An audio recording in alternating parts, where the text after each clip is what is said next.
জীবনে যদি অনেক নামাজ কাজা হয়ে যায়, অনেক ওয়াক্ত, অনেক বছর পর্যন্ত আপনি নামাজ আদায় করেন নাই, কিন্তু এখন আপনি নামাজটা আদায় করতে চান, এই নামাজ কত কাজা হয়েছে আপনার কোনো হিসাবও নাই, তাহলে আপনি কিভাবে নামাজটা আদায় করবেন? এই বিষয়টা নিয়ে আমি আপনাদেরকে ক্লিয়ার করতে চাই। অনেকেই প্রশ্ন করে, হুজুর আমার শরীয়তের হুকুম যখন আমার উপরে জারি হয়েছে তখন থেকে আমি 2 বছর 5 বছর 7 বছর আমি নামাজ আদায় করি নাই, কিন্তু আলহামদুলিল্লাহ এখন আল্লাহ পাক আমাকে কবুল করেছে, এখন আমি নামাজটা আদায় করি এবং অতীত জীবনে নামাজ কাজা করার কারণে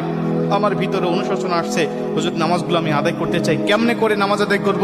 শুধু তওবা করলেই হয়ে যাবে নাকি আমাকে সেই নামাজগুলোকে হিসাব করে করে আমাকে পড়তে হবে? অনেকেই বলে, হুজুর হিসাব করা তো সম্ভব নয়, তাহলে কিভাবে নামাজটা আদায় করব?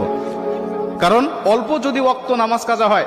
যেমন আজকে আপনি 2 ওয়াক্ত নামাজ কাজা করেছেন, আসর এবং মাগরিবের নামাজ আপনি আদায় করেন নাই, এশার নামাজের সময় আপনার স্মরণ হয়েছে বা আপনি অবসর হয়েছেন, ব্যস্ততা আপনার কমেছে, আপনি এখন কাজা নামাজটা আদায় করবেন, হিসাব করে আপনি এশার নামাজের আগে আসরের নামাজের 4 রাকাত আপনি কাজা নামাজ আদায় করলেন, মাগরিবের 3 রাকাত করলেন, তারপর এশার নামাজের আদায়